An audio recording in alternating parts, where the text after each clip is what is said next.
Olá, alunos do primeiro A e do primeiro B.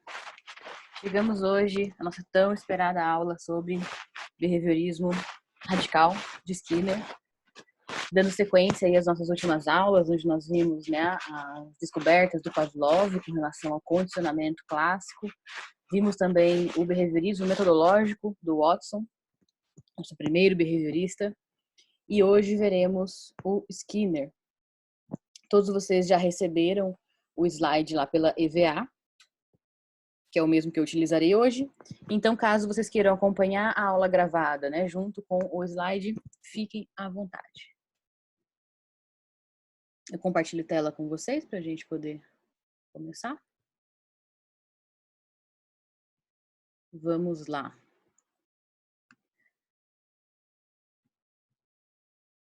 Bom, eu expliquei um pouquinho na última aula, né, mas eu acho que é importante retomar nessa novamente. Por que o behaviorismo do Skinner se chama behaviorismo radical? Radical no sentido da palavra raiz. Raiz é a origem da palavra radical, no caso da psicologia comportamental do Skinner. Pois dizia ele, né, que eventos públicos são a raiz da psicologia. Lembra que a gente já falou um pouquinho sobre o behaviorismo? Ele não considera como objeto de estudo os eventos mentais, os sonhos, as impressões, tudo aquilo que é muito intrínseco, né, que é muito subjetivo, não será objeto de estudo do behaviorismo, desde lá, né, do Watson. Então, o Skinner dá uma continuidade a essa visão, chamando, então, né, o behaviorismo dele de radical, pois eventos públicos é que são a raiz da psicologia. O que são os eventos públicos? Aqueles eventos que são observáveis. Então, pensem em comportamento, né? Tudo aquilo que a gente consegue emitir de comportamento que são observáveis. A gente pode chamar de ações, a gente pode chamar de comportamentos que são objetivos, tudo aquilo que é observável. Aquilo que não é observável, né? Então, pensamento, sentimento, como eu falei, sonhos, isso tudo não vai ser parte da psicologia comportamental, pelo menos nesse início, tá? A gente está falando sempre dos autores clássicos. Depois a gente vai ter autores, sim, que vão considerar como objeto de estudo os eventos privados também como comportamentos encobertos. Mas isso é uma história para outro bate-papo. Talvez vocês tenham essa matéria com outros professores durante a graduação. Aqui, então, né, o Skinner vai trazer que o inconsciente e as abordagens mentais, né, por exemplo, a psicanálise, ele chama elas de ficções. Ficções porque a gente não consegue fazer experimentos que comprovem a existência do inconsciente.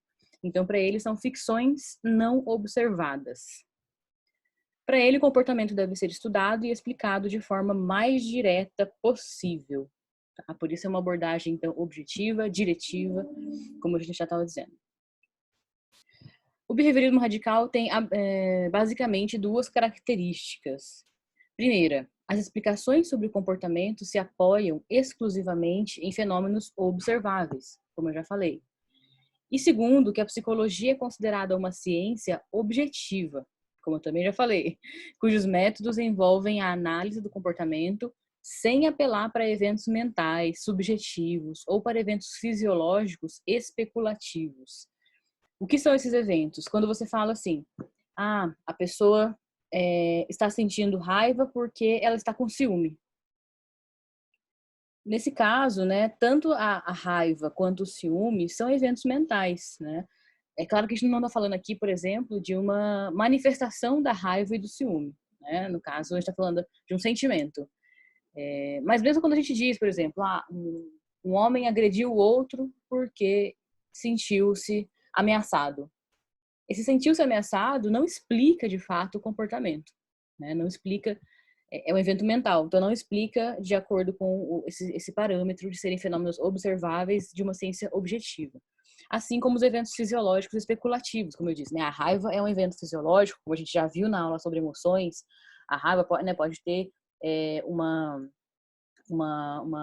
desdobramento na expressão facial, beleza. Mas tudo aquela parte que é interna, que a gente não consegue ter acesso, né, do sujeito, a gente não pode inferir. Né? A psicologia comportamental ela não se baseia nesse tipo de inferência. Ela quer estudar aquilo que é observável, que a gente consegue comprovar e experimentar. Na visão do Skinner, o comportamento humano ele segue algumas leis, tá? Essas causas, a causa dos comportamentos estão sempre fora da pessoa, então ele vai dar um grande valor, né, para esse ambiente, como eu falei, explicar uma coisa baseada num sentimento, além de não ser possível ser acessado, para ele não é a melhor explicação, não é a forma de explicar um comportamento. Então a causa está sempre fora da pessoa, podem ser observadas e estudadas. Então o meio, né, vai ser o mais importante aqui do que aquilo que está dentro do indivíduo. E qual que seria a função do psicólogo para ele? O psicólogo deveria descobrir e descrever quais são essas leis, então, né? Essas leis que governam as interações entre o organismo e o ambiente. Então, para o Skinner, a psicologia está muito mais próxima de uma ciência exata, que é regida por... Lembra que a gente estudou o que é uma lei? Né? É regida por leis, como, por exemplo, né, a lei da gravidade. É uma certeza, é uma coisa que vai acontecer. Se você jogar, né, essa garrafa no chão, ela vai cair. Então, assim como as leis da física, o Skinner acredita que o comportamento humano também segue leis. Só que o fato de a gente desconhecer essas leis faz com que a gente tenha que estar constantemente nessa busca de compreender essas leis para poder descrever o comportamento e até prever o comportamento. Assim, o psicólogo precisa especificar 3 aspectos: a ocasião na qual uma resposta ocorre, a resposta e as consequências do reforçamento. Lembrem que lá, tanto para o Pavlov quanto para o Watson, a gente estava ainda muito preso naquele esqueminha estímulo-resposta, né? Então, tocava a sineta, o cachorro salivava. Apresentava o rato, a criança chorava. Estímulo-resposta. O Skinner, ele não vai negar esse tipo de relação, mas para ele, né, essencialmente, a gente vai ter que olhar o que acontece depois da resposta. Então, a ocasião em que a resposta ocorre, né, a gente consegue descrever essa relação entre o estímulo e a resposta em si, e olha só o pulo do gato dele, né? Qual é a consequência dessa resposta? Que é algo que os anteriores não tinham estudado. Então, lembra que eu falei para vocês? Qual foi o pulo do gato do Pavlov?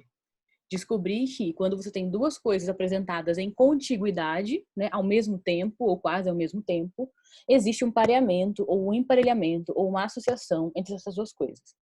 Né? Sineta, comida, salivação.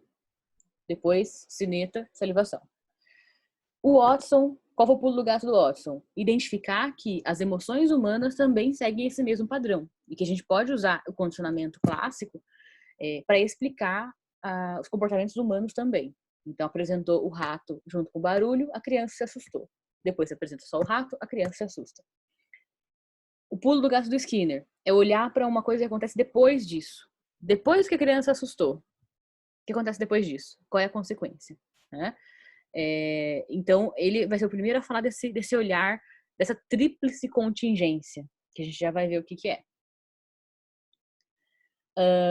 Ele vai descrever, né, um tipo de comportamento que é um comportamento respondente. Desculpa, um comportamento operante.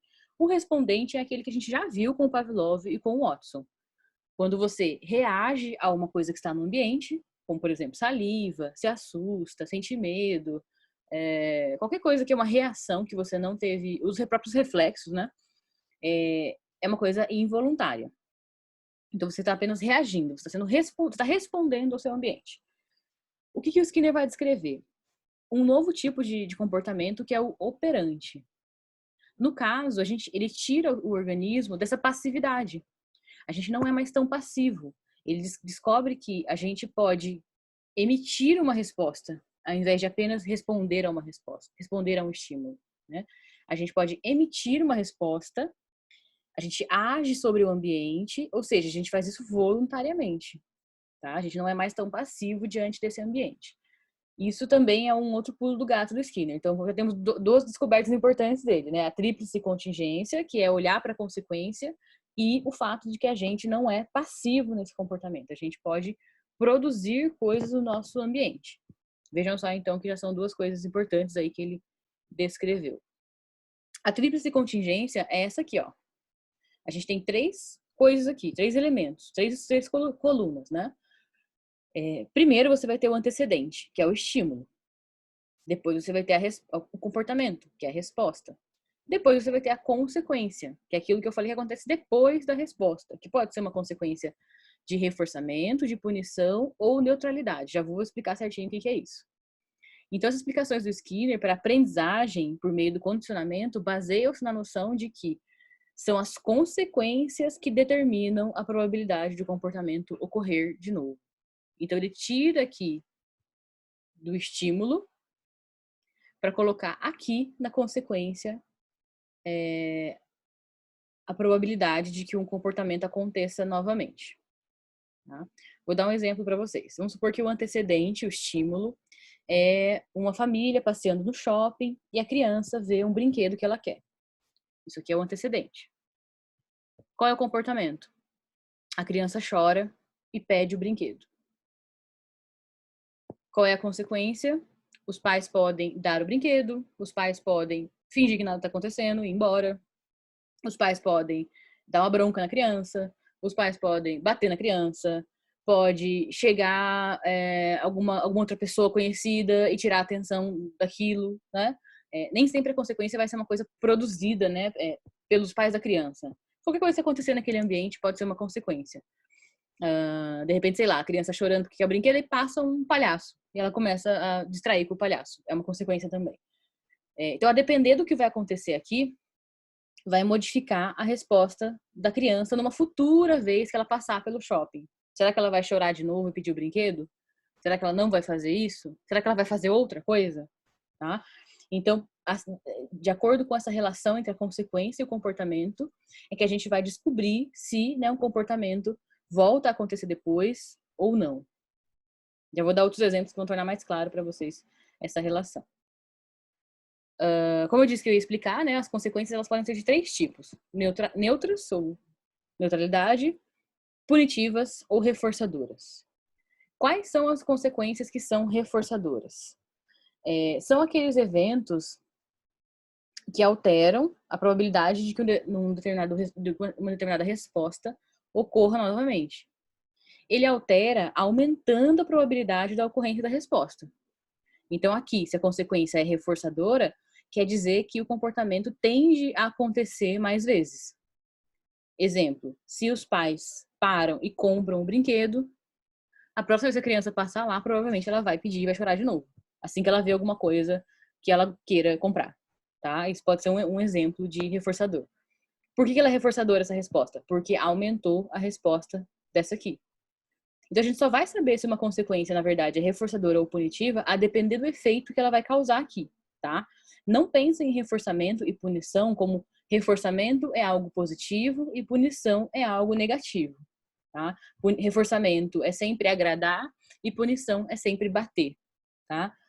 Tente não pensar dessa forma. Eu sei que eu dei exemplos no passado desses reforçadores que são mais incondicionais, né, como, por exemplo, alimentação, e punições que são geralmente também incondicionais, que é a dor. Porém, a depender da história de vida do sujeito, a gente pode ter situações em que a punição serve, em que uma dor serve como reforçamento.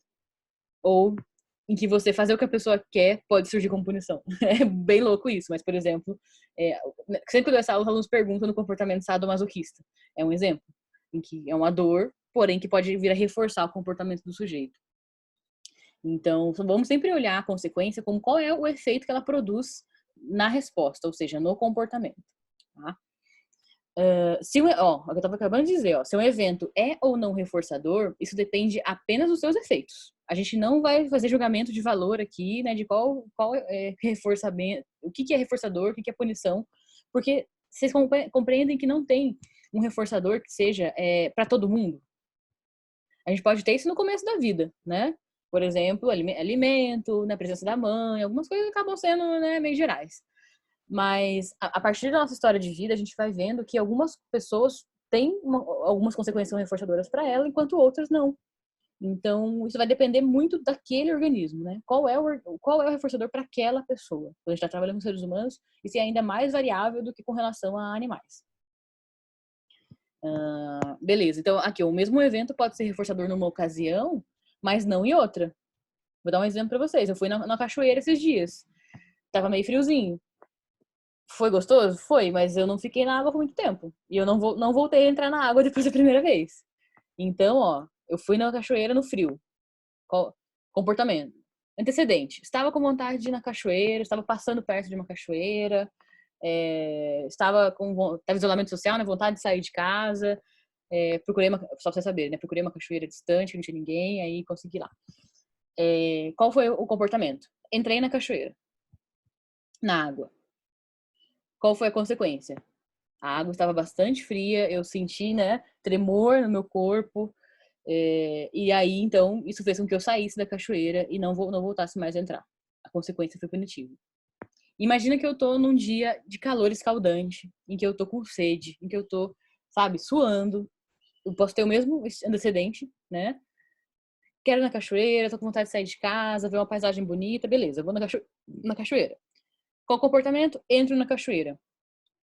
Qual é a consequência que eu posso sentir? Alívio pelo calor, me sinto, né, refrescada, dou risada, me divirto. Essa consequência pode reforçar meu comportamento. Eu vou querer voltar naquela cachoeira mais vezes, eu vou querer ficar naquela água por mais tempo. Então, isso vai aumentar aqui a minha resposta. Então, percebam que, né, o mesmo evento, ele pode ser reforçador numa ocasião e não em outra, né? Então, vai depender muito da situação, né? Qual é o contexto em que acontece cada coisa. Por isso não é legal a gente falar de sempre coisas que, piscina é sempre reforçador. Não sei, cara, não sei, depende. Para uma mesma, isso vai variar tanto do organismo quanto da situação. Então aí que a gente às vezes vê a psicologia comportamental como um pouco mais complexa, né? Eu não acho ela nada complexa, eu acho ela a abordagem psicológica mais simples, né? Mais fácil de descrever o comportamento humano. Mas aí é que algumas pessoas se enrolam, né? Ao achar que reforçador é uma coisa sempre boa, sempre positiva, só que assim, boa e positivo para você. Para outra pessoa, uma situação pode não ser, né? A gente falou da comida, né? Muito da comida. A comida ela vai ter um efeito reforçador, geralmente, quando você está em privação, ou seja, está com fome. Eu, por exemplo, agora acabei de tomar café da manhã. Se eu for sentar para comer alguma coisa, vai ser punitivo, vai ser ruim, vai ser doloroso, eu vou sentir mal-estar, né? Então, e isso que eu nem tô considerando a história que eu tenho com a alimentação. De repente, eu tenho, né, um comportamento de não gostar de comer de manhã. Tô gravando de manhã esse vídeo, sei lá, porque na minha história de vida eu já passei mal muitas vezes comendo de manhã, por, sei lá, cargas d'água, não sei por quê.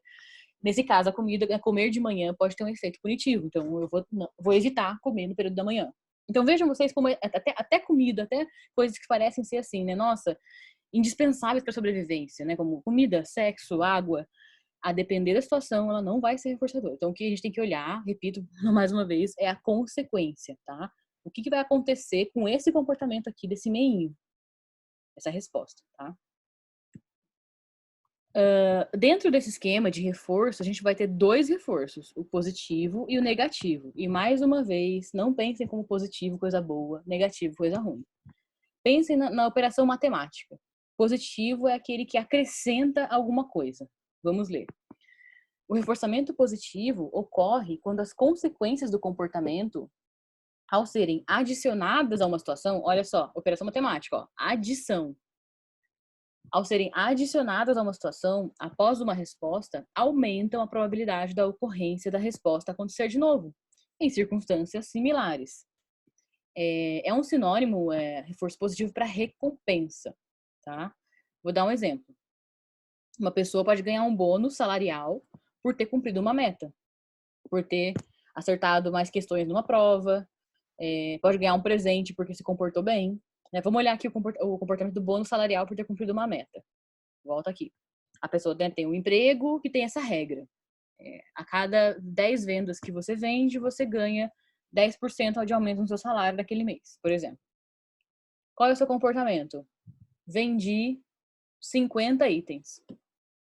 Logo, consequência, vou ganhar 50% de bônus no meu salário. Isso é uma recompensa com relação ao meu comportamento. Chegar no mês seguinte, esse vendedor apresentar novamente o comportamento de tentar vender mais, né, se esforçar para vender mais, conseguir vender mais, é uma comprovação que a gente viu que esse bônus reforçou o comportamento da pessoa. Então você deu uma recompensa, você adicionou um bônus salarial para essa pessoa continuar com esse comportamento de vender, né? Lembra que a gente estudou sobre motivação? Aqui é a motivação extrínseca aqui, né? A pessoa ser recompensada. Mesma coisa, por exemplo, se você realiza uma prova, antecedente. Vai ter a prova lá no dia 25 de junho. Você participou de todas as aulas, está matriculado no curso, você já teve informação de que vai ter essa prova, você estudou para essa prova. Qual é o comportamento? Desculpa, você fez a prova. Comportamento, estudar para a prova. Você vai ler todos os materiais, tentar reunir com seus colegas, fazer grupo de estudo. Você vai fazer, né, uma série de coisas que você entende como estudar para a prova. Consequência, você tirou uma nota boa nessa prova. Você tirou 10, por exemplo. Nesse caso, né, tirar 10, se você numa próxima vez voltar a estudar bastante, porque você fez essa relação, né? Estudei bastante, tirei 10. Quer dizer que a nota reforçou o seu comportamento de estudar bastante, tá? Vamos dizer que foi o contrário. Você estudou bastante para a prova e você, na hora da prova, estava fazendo a prova e alguém soltou uma mentira, um boato de que você estava colando e o professor zerou a sua prova. Nesse caso, a consequência pode gerar um comportamento de você não voltar a estudar mais para a prova, naquela disciplina, pelo menos. Porque você vai entender que foi uma relação, aí vamos chamar de injusta, de você ter se esforçado e não ter conseguido produzir a recompensa. A consequência ter sido uma coisa que te puniu, né? Que não foi uma recompensa. Então, a observar o efeito no comportamento, a gente vai ver se uma consequência foi reforçadora ou punitiva. Se essa consequência adiciona alguma coisa, é sempre positiva, tá? E o negativo? Negativo é aquele reforço que acontece quando uma probabilidade de uma resposta aumenta em função de algo que foi retirado de uma situação. Então, remetam isso, ao invés de recompensa, a alívio. Pensem vocês. Se você usar capa de chuva num dia chuvoso, tá aqui, né? Cadê?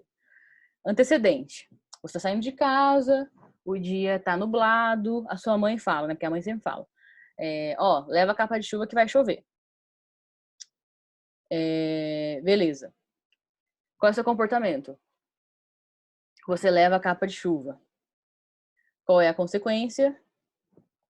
Você, na hora que começa a chover, coloca a capa de chuva e deixa de ficar molhado.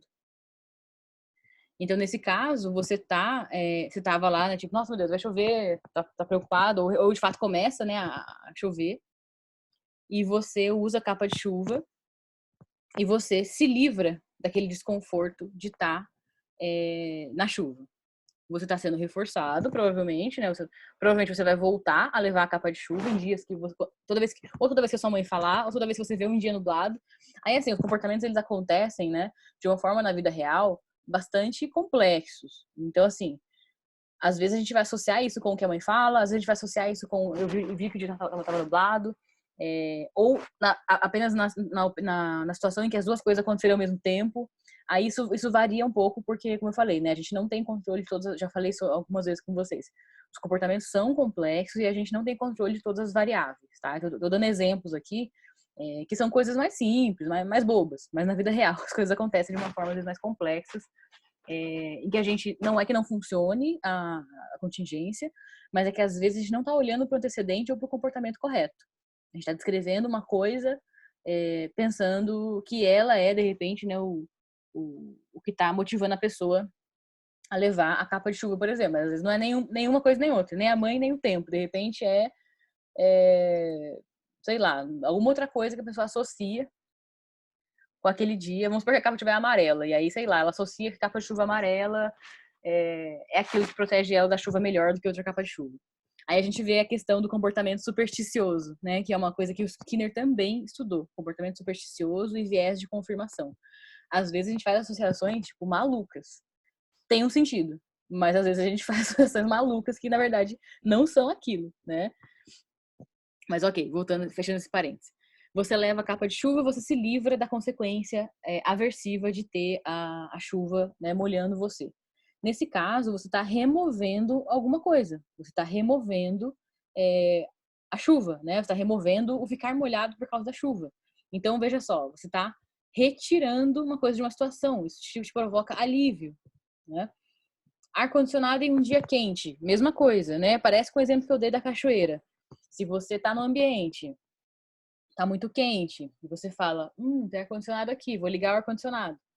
O ar-condicionado começa a funcionar e você passa a ficar numa temperatura mais confortável, você está se livrando do suor, se livrando do calor. Então você está novamente retirando alguma coisa de uma situação, você está vivendo um alívio, né? O protetor solar, esse exemplo é o exemplo um dos mais clássicos do reforço negativo. Se você sai no sol e você vê que está muito sol e você vai queimar a sua pele, e você usa protetor solar, e você no dia seguinte vê que a pele não ficou queimada, isso pode, né, aumentar a probabilidade de você voltar a usar protetor solar numa situação quente, né, no dia quente. Novamente, você está retirando algo de aversivo, você está retirando a queimadura, você não está retirando, você está evitando, né, retirando uma possibilidade de que a sua pele fique queimada. Então, você está novamente provocando aí um alívio. Tudo bem, gente? Então, reforço positivo, quando você adiciona uma coisa. Reforço negativo, quando você retira uma coisa. Isso sempre vai acontecer aqui no quadrinho da consequência, tá? O reforço de punição sempre vai estar nessa posição aqui, tá? De consequência. Aqui mais exemplos. Vamos lá. Estava usando um sapato apertado. Ao chegar em casa, tirei o sapato e fiquei de chinelos o dia todo. Nos dias seguintes, fui trabalhar de tênis. Vamos lembrar lá. Então, o que é o antecedente? Estava usando o sapato apertado. Isso é o antecedente. O que é o comportamento? Tirei o sapato. Ok? Nos dias seguintes, fui trabalhar de tênis. Essa é a consequência. Na verdade, a consequência aqui é o que eu quero que vocês descrevam, tá? Mas o efeito no comportamento é, no dia seguinte, a pessoa foi trabalhar de tênis. Ela não foi mais com o mesmo sapato que estava apertado.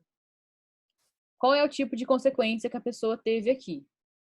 Reforçadora, certo? A gente está falando do comportamento de tirar o sapato, ou seja, não usar mais aquele sapato apertado, tá? Então foi um reforço.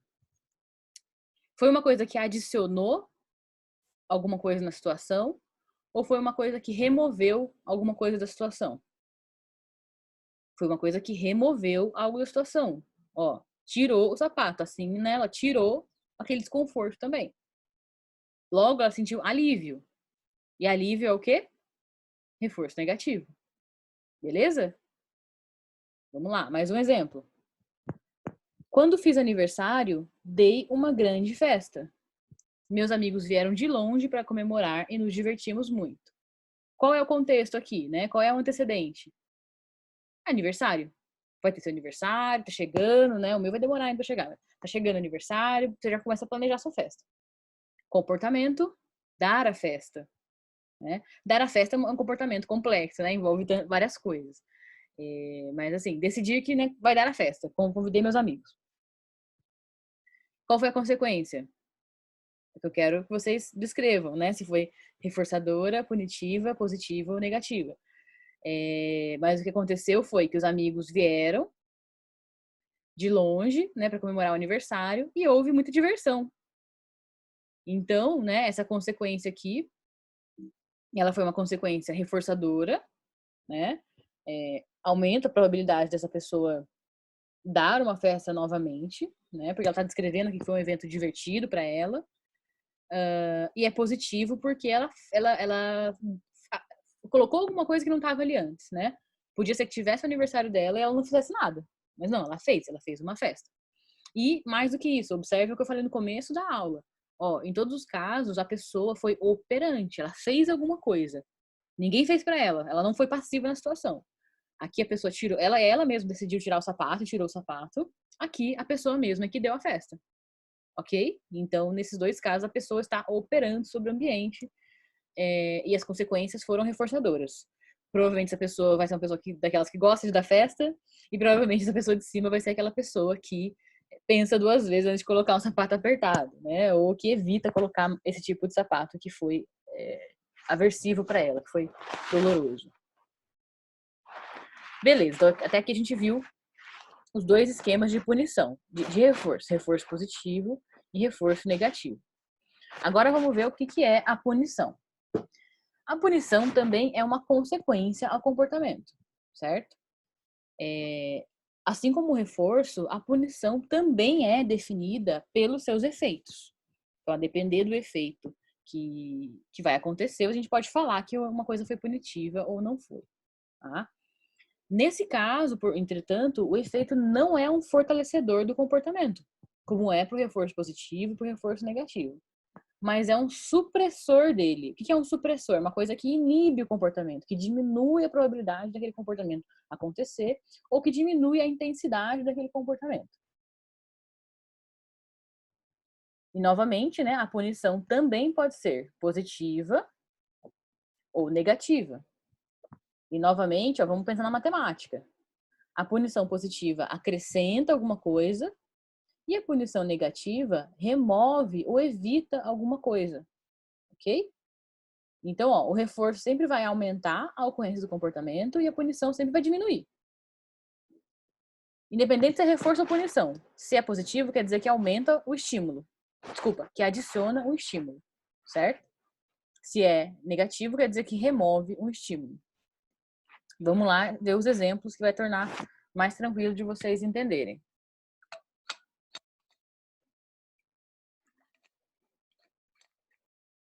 Vamos lá. O aluno fez bagunça na aula. A professora não deixou ele sair para brincar no intervalo. No dia seguinte, ele se comportou melhor. Então, qual que é o antecedente? Está tendo uma aula, existe alguns alunos, existe a professora e está tendo lá, né, a aula, certo? Então, vejam que o antecedente, ele não tá descrito aqui. Veja que o antecedente, ele nem sempre vai ser o comecinho da frase, presta atenção, tá? Quando vocês lerem isso na prova ou lerem em algum outro lugar, presta atenção na situação como um todo, tá? O antecedente não está presente aqui. O antecedente a gente pode dizer isso, né? Tá tendo uma aula, tem uma professora dando aula, tem um aluno lá na aula, alguns alunos. Tem um em especial que, agora o comportamento, faz bagunça.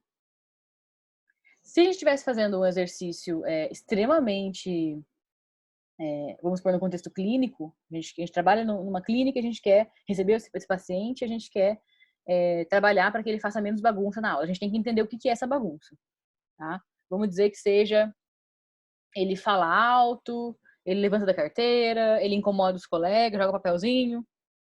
Lembrando que, então, a psicologia comportamental ela vai basear no comportamento observável.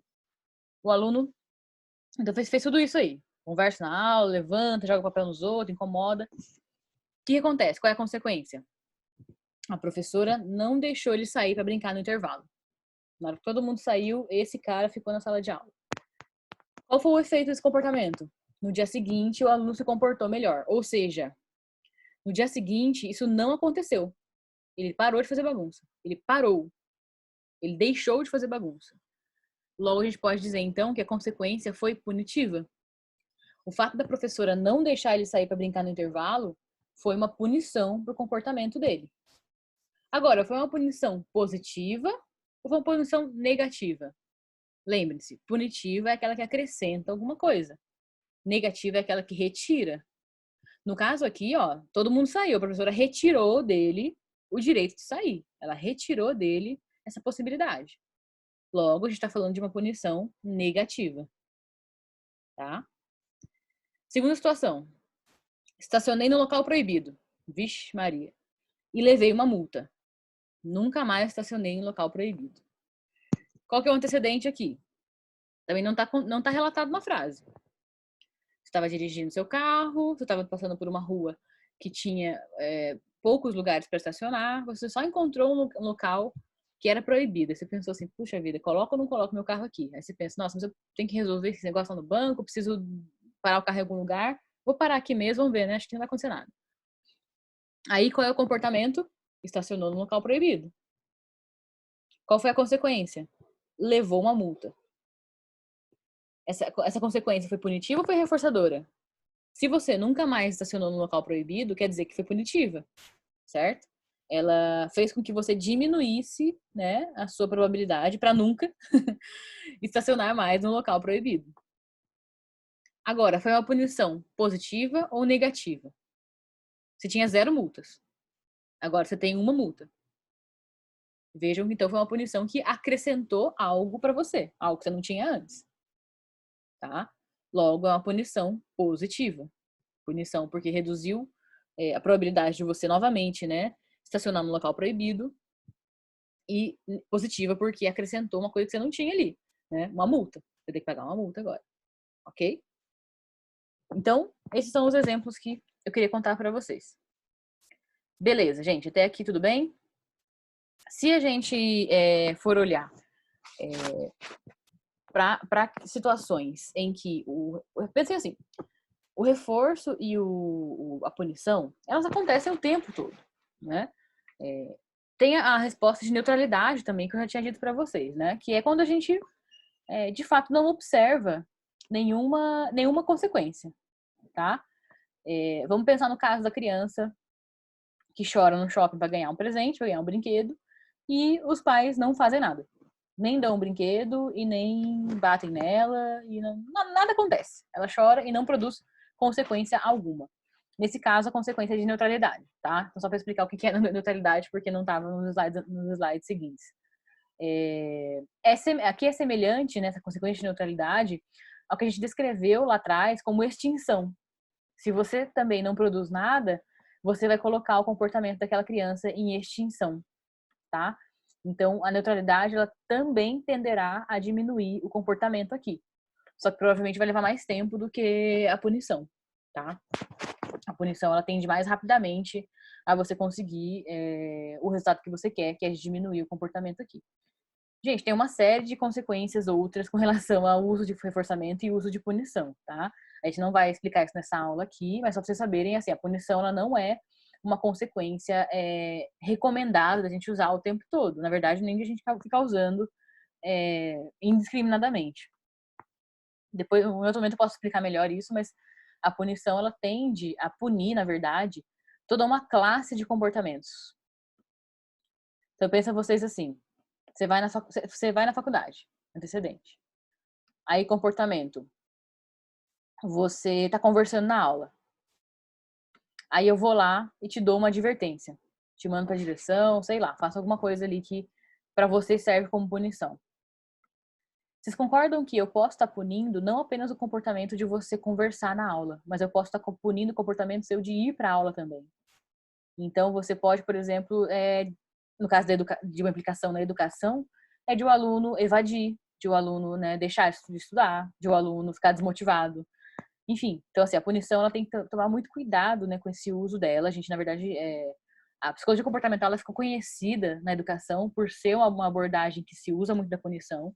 Só que, na verdade, a gente que estuda de verdade análise do comportamento e behaviorismo sabe que a punição, ela não é aquilo que a gente deve utilizar, né? A gente tem que focar muito mais em usar o reforço ou, no máximo, a neutralidade do que punição. Porque a punição, ela tem consequências que são muito... Ela tem, desculpa, né? Efeitos que podem ser catastróficos, né? Que podem ser muito ruins a longo prazo, que podem fazer com que a pessoa deixe de se comportar, né? E aí a gente tem quadro, por exemplo, de depressão, a gente tem evasão escolar, a gente pode ter uma série de efeitos que não é aquilo que a gente queria, né? Então vejam vocês como na situação, aqui eu estou dando vários exemplos que são tranquilos a gente pensar, né? Tranquilos a gente usar o reforço e a punição, porque são exemplos didáticos. Mas na vida real a gente tem que tomar muito cuidado, né? Quando a gente analisa essa tríplice contingência e principalmente com o uso da punição. O uso do reforço, ele não tem, tipo assim, tantos contraindicadores. A gente tem que tomar cuidado se a gente está reforçando os comportamentos corretos, né? A gente pode estar, no caso, por exemplo, da criança, né? Ela chora e você dá o brinquedo. Você pode estar você pode estar, tipo assim, educando uma criança que tem baixa tolerância à frustração, porque ela sempre vai ganhar, sempre vai achar que vai ganhar aquilo que ela quer, né? Então, o reforço a gente também tem que tomar cuidado, mas ele é mais tranquilo, assim, de você depois corrigir os efeitos dele do que a punição. E esses eventos, assim, o próprio Skinner descreveu, né? São efeitos conhecidos da análise do comportamento. Então, se vocês forem ser psicólogos comportamentais, estudem bastante, assim, né? Vão para além desse básico que eu estou explicando para vocês. Mas vocês vão ter mais aulas disso, vocês vão ficar craques. Então, como eu falei, né, o reforço e a punição, elas acontecem o tempo todo na nossa vida. Tanto de forma, né, tipo, artificial, como eu falei, quando a gente dá um bônus, quando a gente dá um presente, quando um pai quer que a criança tenha um determinado tipo de comportamento. Isso é o que a gente chama de reforço arbitrário, né? Mas ele pode também ser um reforço natural. Na nossa vida, né, a gente está o tempo todo em contato com variáveis ambientais. Então, quando a gente fala, né, do reforço em contexto naturalístico, né, é o reforço que acontece no dia a dia, né? Sei lá, se eu saio na rua, é o isolamento, né? Os exemplos são péssimos porque tem isolamento. Se eu saio na rua, né, e tá sol, e eu tô com frio, então o sol, né, me aquece, eu me sinto bem, eu fico com vontade de sair na rua de novo, quando for à tarde, quando for amanhã, é um reforçador naturalístico, né? Ninguém me falou, ó, vai que tá sol, e ninguém, tipo assim, colocou o sol sobre mim, né? Então, o tempo todo a gente tá sendo punido e reforçado por coisas que a gente faz. A gente acaba não percebendo isso, não fazendo essa análise. Então, como são coisas que acontecem, né, de forma frequente na nossa vida, o Skinner descreveu dois esquemas de reforço, que é o contínuo e o intermitente, tá? Presta atenção nessa parte, porque essa parte é uma parte que costuma gerar um pouco de dúvida nos alunos, tá? O que é o reforço contínuo? Vou dar um exemplo de como que o Skinner descobriu isso, né? O Skinner, ele tinha vocês devem ter ouvido falar nesse termo, né? Que é a caixa de Skinner. A caixa de Skinner, eu tenho uma aqui, eu preciso depois filmar um videozinho com ela para mostrar para vocês, que eu queria levar na faculdade para mostrar para vocês. Mas ela é uma caixa, de fato, né? Uma caixa metálica, onde você consegue colocar um rato lá dentro, né? E muitas faculdades têm esse experimento com rato. A gente não vai ter na universidade da Unital, porque a gente não trabalha com animais lá, né? A gente tem outras formas de ensinar, então vocês vão ter provavelmente contato com um rato, com um software que simula o comportamento do rato, tá? Então a gente vai ter o rato dentro dessa caixa. Como que o Skinner descobriu, né? Ele pôs o rato na caixa, e essa caixa tinha um botão onde o rato podia apertar, né? E tinha a dispensa de alimento ou de água. Ele fez vários tipos de experimentos. Vamos pensar no alimento. Tinha um botão e tinha um alimento, que a cada vez que o rato apertava, caía o alimento para ele. Vamos lembrar que esse rato estava em privação, tá? Então o alimento para ele vinha em pequenas porções, tipo as bolinhas de ração, alguma coisa que o rato gostava. E esse alimento ele não era o suficiente para alimentar de fato o rato, né? Só para dar esse vamos chamar de alívio na fome, né? Ou assim, dar era um alimento, mas não era numa condição, eu tô dizendo assim, não era numa quantidade em que o rato ficaria satisfeito logo na primeira comida. E também não era um rato que já estava satisfeito, né? Então eles colocavam um rato lá em privação, um rato que estava com fome, e a cada vez que o rato apertava a barra, o alimento descia, tá? Beleza. Aí o Skinner modificou esse esquema para não ser, de repente, toda vez que o rato aperta a barra, ganha o alimento. Ele queria saber qual era o efeito de você não dar o reforço toda vez pro rato, tá? No caso, o alimento serviu como reforço porque ele observou que quando o rato apertava a barra, o alimento caía, o rato ia lá e apertava a barra novamente. O alimento caía, ele apertava a barra novamente. Ele virou um apertador de barra, até ele ficar satisfeito. Porque, né, foi o alimento, então, no caso, reforçou o comportamento do rato apertar a barra. Vou pensar no antecedente. Antecedente, o rato estava lá, com fome, dentro de uma caixa, que tem esses estímulos. Tem uma barra para ele apertar e espaço vazio para ele poder andar ali. O rato, comportamento, apertou a barra. O comportamento aí operante, né? Qual foi a consequência? Caiu comida. O rato voltou a apertar a barra. A gente está descrevendo aí uma relação, né, de uma tríplice contingência de coisas que aconteceram, de um comportamento operante que foi reforçado positivamente, ok? Se o rato, toda vez que ele aperta a barra, cai a comida, a gente está falando do reforçamento contínuo, tá? No qual cada resposta é reforçada. Toda vez que ele apertar a barra, cai a comida. Não tem nenhuma vez que ele não aperte e não vai cair. Aperta, cai comida. Aperta, cai comida. Ele está sendo reforçado continuamente. Agora, como eu falei, o Skinner ele fez vários tipos de esquema para ver se o rato, né, continuava apertando a barra, para ver que efeitos que teria no comportamento dele. Skinner é curioso. E aí ele então viu que quando o reforçamento podia ser também intermitente. O que quer dizer intermitente? É o oposto de contínuo. Quer dizer que o reforçamento ele vai ocorrer apenas algumas vezes, tá? Então não era toda vez que o rato apertava a barra que ele ia ganhar comida. Às vezes ele apertava, ele ganhava, às vezes ele apertava, ele não ganhava. Dentro desse esquema de reforço intermitente, tem outros dois, tá? Tem o esquema de razão.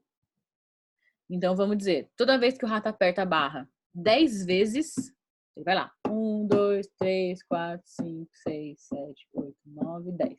Ele ganha comida. Ou, eu tô falando 10 vezes que é o exemplo, né? Mas ele poderia, de repente, de vez em quando ser 10 vezes, de vez em quando ser 8 vezes. Mas, enfim, toda vez que o reforçador viesse em decorrência de um número, né? De apertadas na barra, a gente está falando de um reforçamento intermitente no esquema de razão. Ok? Um outro tipo de reforçamento intermitente que a gente tem é o esquema de intervalo. Nesse caso, o Skinner programou a caixa para só dispensar o alimento para o rato, por exemplo, a cada 3 minutos.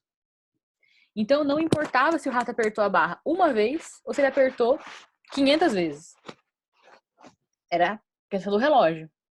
Ao passar 3 minutos, se ele tivesse apertado a barra, né, ou pelo menos uma vez nesses 3 minutos, ele ganhava o alimento.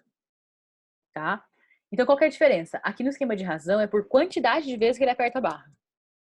Aqui no intervalo é por tempo. Então, a máquina está programada a dispensar o alimento a cada 1 minuto, a cada 3 minutos, a cada 5 minutos. Ok? Então, eu estou contando esse experimento do rato para a gente entender como é que o Skinner chegou nessa conclusão, né? Nessa descrição desse formato de reforçamento. Mas a gente também pode ter, na nossa vida humana, né, funciona a mesma coisa. Então, acho que tudo que o Skinner descobriu serve para ser humano também, tá, gente? Porque ele descreveu princípios do comportamento que servem para todos os organismos, né? Vamos dizer, para todos os animais. Então, eu vou dar exemplo para vocês da vida humana, de como isso acontece. Vamos lá. No reforçamento intermitente, você pode ter o esquema, como eu falei, de razão fixa e de esquema de razão e de esquema de intervalo. Vamos pegar o exemplo do vendedor lá que ganhou o bônus, né? Eu falei para vocês que o vendedor ganhava bônus. No esquema de razão, por exemplo, a cada 10 vendas que ele realiza, ele recebe um bônus de R$100 no salário. Então vejam que a cada 10 vendas, se ele fizer 10 vendas todos os dias ele vai receber R$100, tá? Então, 10 vendas, R$100. Igual o rato lá, apertou 10 vezes, ganhou comigo. Qual é o esquema de intervalo? O salário é pago a cada 30 dias, independente de quantas vendas são realizadas. Então aqui, ó, o cara pode vender uma vez no mês ou ele pode vender 300 vezes no mês. O que vai importar é o tempo.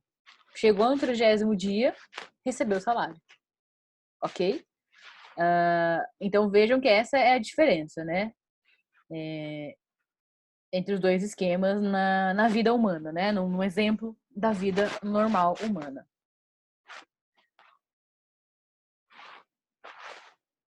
Dentro desse reforço intermitente de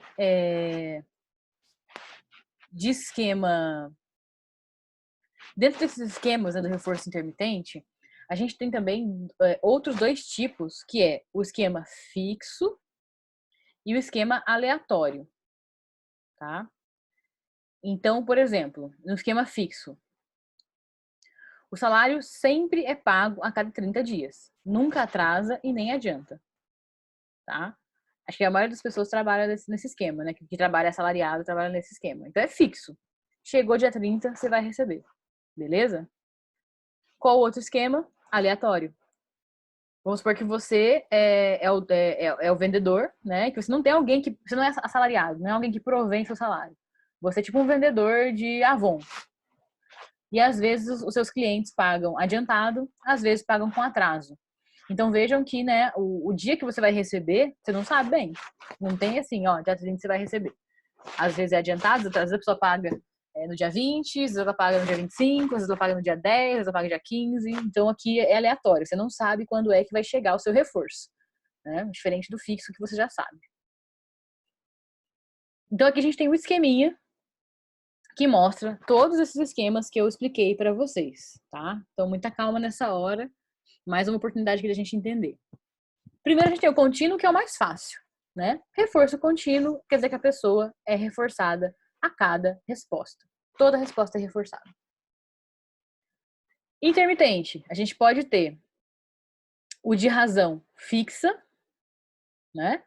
Por exemplo, toda quinta resposta correta é reforçada. Ok? Vamos porque é uma prova oral. Sempre que você der 5 respostas corretas, você vai ser reforçado. Sei lá, vai ganhar a nota. Vai valer o ponto da questão. E a razão pode ser aleatória, né? Por exemplo, em média, 1 a cada 5 respostas corretas é recompensada aleatoriamente. Então, você está respondendo a prova lá, uma prova oral, e não é exatamente na quinta resposta. O professor que vai decidir, da boa vontade dele. Às vezes ele vai, né, te recompensar, te dar o ponto, que vai ser mais ou menos a cada 5, mas não vai ser exatamente em 5. Tá? Intervalo. Fixo. Por exemplo, a primeira resposta correta é recompensada após um lapso de tempo de 15 segundos. Você está fazendo a prova oral lá, né? E sempre que você der a primeira resposta correta, você vai ter, né, o ponto num lapso de 15 segundos. Vai demorar 15 segundos para o professor te falar, acertou. Né? Nisso já pode ter dado outras respostas corretas, a gente não sabe, né? Mas porque é por intervalo. 15 segundos. E no aleatório, por exemplo, o reforçamento segue uma resposta correta, escolhida em média uma vez a cada 15 segundos, mas em momentos imprevisíveis. Então você vai estar lá respondendo a prova, o professor está perguntando, você está respondendo oralmente, e sei lá, mais ou menos a cada 15 segundos, mas não é sempre a cada 15 segundos, pode ser hora 10, hora 20, hora 18, ele vai te falar, beleza, você acertou. Você concorda que nesse esquema aqui, de intervalo, você nunca vai saber ao certo qual é a resposta que você deu correta? Aqui você vai saber, na razão fixa, né? Geralmente que a gente faz prova, o professor aplica esse esquema aqui. Toda resposta que você acerta, você ganha a nota, porque o professor quer que você saiba qual é a resposta que você errou, qual é a resposta que você acertou, né? Mas em algumas situações da vida as coisas não são assim, né? Na natureza, geralmente, as situações são mais imprevisíveis, né? Por exemplo, aqui, razão. Vou dar outro exemplo. Eu vou lá e no mercadinho e compro um cacho de banana, tá? E aí toda banana que algumas bananas que eu como, elas estão estragadas. Na natureza é difícil a gente ver, tipo assim, uma coisa fixa, né? Tipo, a cada 3 bananas que eu como, uma tá estragada. É difícil a gente ver esse tipo de situação na natureza. A gente vê mais aqui aleatório, né? Mais ou menos a cada 2 bananas que eu como, uma tá estragada, tá? Na verdade, uma tá boa, né? Porque a gente tava de reforçamento, não de punição. Então, uma banana tá boa, mais ou menos a cada 2 bananas que eu como. Mas é uma média, né? A gente não tem isso certinho, né? Então seria um esquema de razão, outro exemplo, né, para esquema de razão fixo e aleatório. Então o fixo sempre vai ser, né? A quinta resposta é reforçada ou a cada 15 segundos é reforçado. Fixo, é sempre daquele jeito. E o aleatório sempre vai ser, né, daquela coisa que você não sabe bem a cada hora que vai acontecer. E aí, como eu falei para vocês, né, tem o comportamento supersticioso. Quando você tem um intervalo fixo no reforçamento, você acaba despertando o comportamento supersticioso. Por exemplo, o reforçamento ocorre após cada lapso de tempo de 30 segundos, não importa o que o organismo esteja fazendo. Como é que o Skinner descobriu isso? Ele colocou, né, como se fosse numa caixa de Skinner, só que de pombos, não foi de rato dessa vez. Ele colocou o pombo lá e às vezes a comidinha era dispensada. Algumas vezes que a comidinha foi dispensada, o pombo estava dando uma voltinha. Tava dando uma voltinha na jaula, né? Deu uma rodadinha ali. O pombo começou a achar que era a rodadinha que ele dava que ganhava a comida. E não era, não tinha nada a ver. E aí o pombo, toda vez, apertava a barrinha, dava uma rodadinha e ficava esperando a comida vir. Então, isso é que gera comportamento supersticioso, tanto em humanos quanto, né, animais também têm comportamento supersticioso. Que é ele atribuir uma causa a um comportamento que não é o real, né? Não é por causa da rodadinha que ele está ganhando, mas ele acha que é. A associação, né, é o pareamento que ele fez. Tá? Então, é nesse esquema aqui de intervalo, né, fixo, que geralmente vai acontecer o comportamento supersticioso. E tem o combinado, né? Ou seja, algumas situações da vida a gente vai ter duas coisas juntas acontecendo, ou mais de duas coisas juntas acontecendo. A gente não vai saber, de fato, né? Em alguns momentos vai ser reforçado, outras vezes não. Vamos dizer que você está no emprego em que você recebe seu salário todo dia 30. Só que aconteceu já de, em alguns meses específicos, você atrasar seu salário. Atrasar o seu salário, porque, sei lá, a empresa estava com baixo lucro, ou, sei lá, a pessoa que trabalha de pagar salário esqueceu, não sei. Teve algum problema lá que você recebeu, em alguns momentos, atrasado. Então, você está no esquema de razão fixa, né? Todo dia 30 você recebe, porém, desculpa, você está no esquema de intervalo fixo, passou 30 dias, você recebe, né? 30 dias é o espaço de tempo. Porém, em alguns momentos, a pessoa lá, né, tipo, esquecia. E aí você ia pro intervalo aleatório, porque você não sabia quando você ia receber, uma vez que a pessoa já esqueceu. Então, ele tá no esquema variável, né? Então, esse aqui esse esquema combinado é o mais complicado da gente entender qual que é o efeito que isso causa no comportamento da pessoa, né? A gente podia assumir que era variável por si só, mas em alguns momentos era fixo. Então, tá misturado aqui e aí fica, né, mais complicado de a gente entender. O mais interessante, gente, é vocês entenderem a diferença entre esses quadrantes aqui, tá? Foquem aqui nas diferenças entre esses quadrantes, que é o mais interessante. Beleza? Tinha mais uma coisa aqui escrita, que eu não vi. Cada padrão de reforçamento tende a gerar um padrão previsível de resposta. Isso mesmo. Vamos pensar, né, quando a gente está ensinando alguma coisa para alguém. Quando a gente está, né, na aquisição do comportamento, ou seja, né, na aprendizagem, o reforçamento no esquema contínuo é o mais eficaz. Esquema contínuo, né, lembrando que é esse aqui, ó, né? Toda resposta correta é reforçada.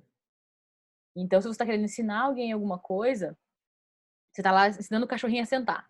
O cachorro senta, você dá comidinha. No começo, você tem que fazer isso toda vez. Toda vez que ele sentar, você dá a comidinha, para ele, né, fazer esse pareamento, essa associação. O mesmo acontece para a extinção do comportamento. Se você quer que o cachorro, vamos pensar na criança lá, a criança deixe de chorar quando vai no shopping, você tem que, toda vez que passar ela chorar, não dá nada.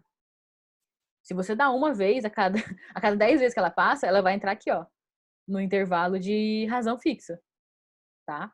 E aí, isso aqui, depois pra você tirar esse comportamento, vai dar o trabalho do cão. Então, você precisa, para colocar extinção no comportamento, também, você nunca dá o reforço, tá?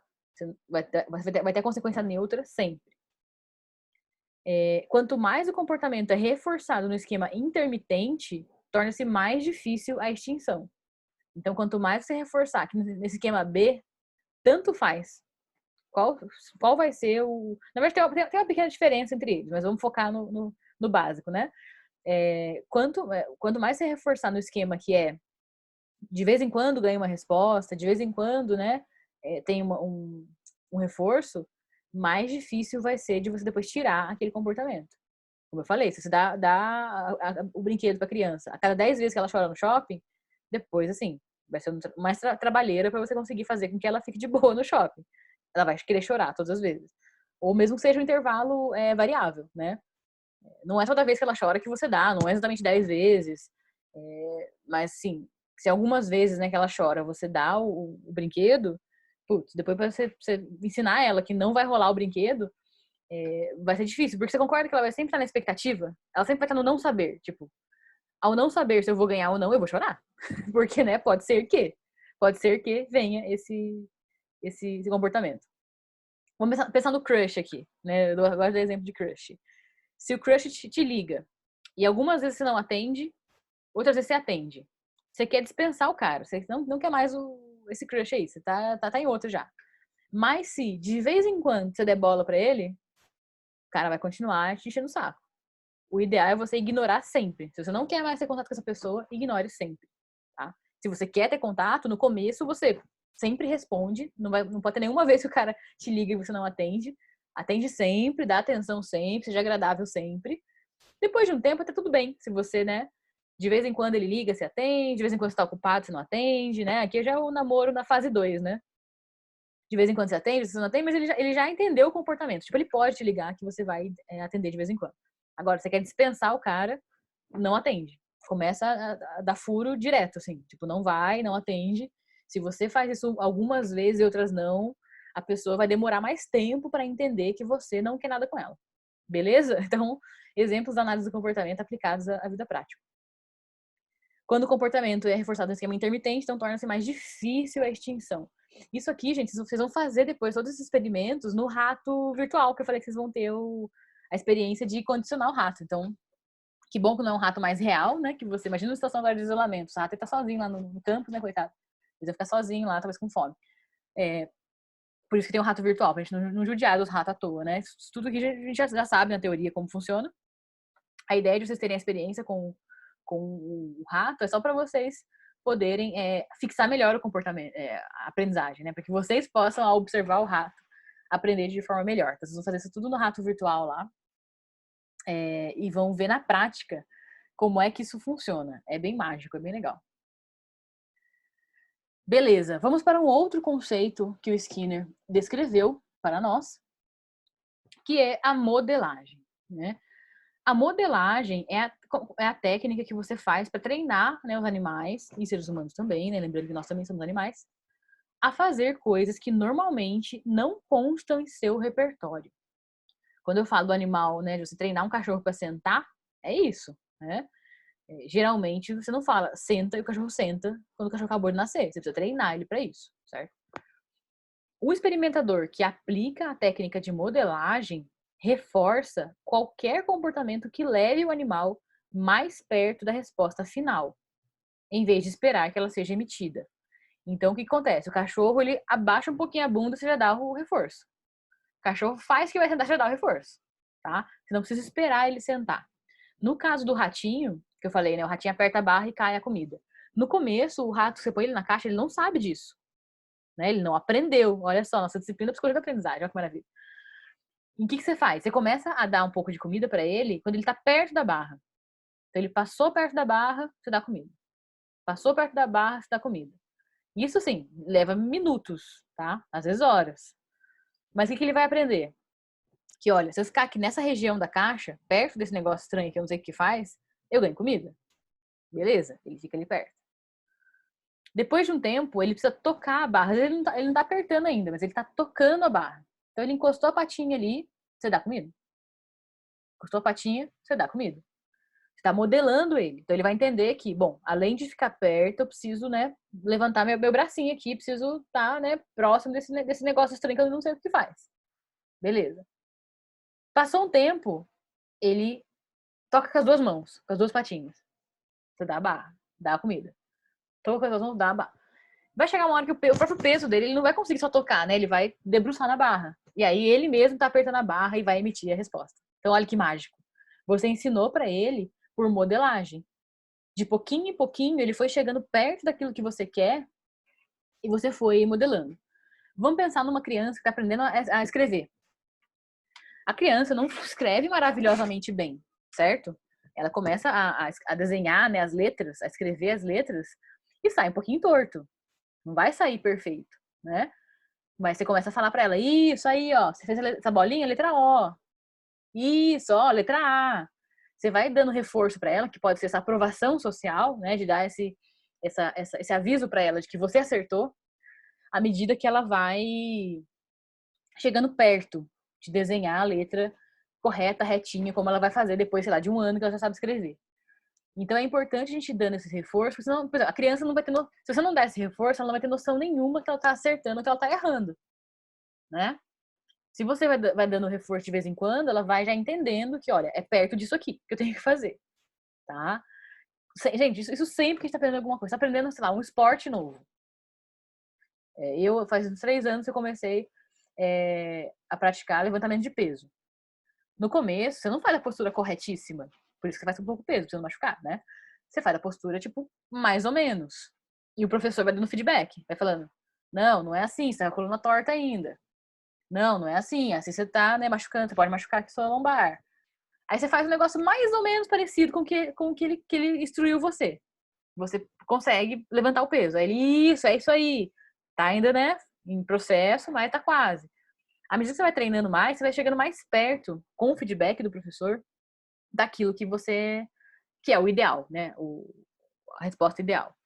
Então a gente pode fazer isso tanto, né, orientando uma pessoa, quanto sem orientação. No caso do rato aqui, ó, você não falou nada pra ele, né?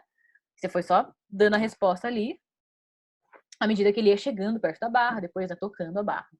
Entenderam como que é a modelagem? Então, ele é esse processo de reforçar o comportamento, sempre que ele estiver mais perto da resposta. A gente não pode, e aí para aprendizagem, a gente nunca pode cobrar que as pessoas saibam fazer as coisas de uma hora para outra, né? A gente tem que ir reforçando aquilo que está perto, tá?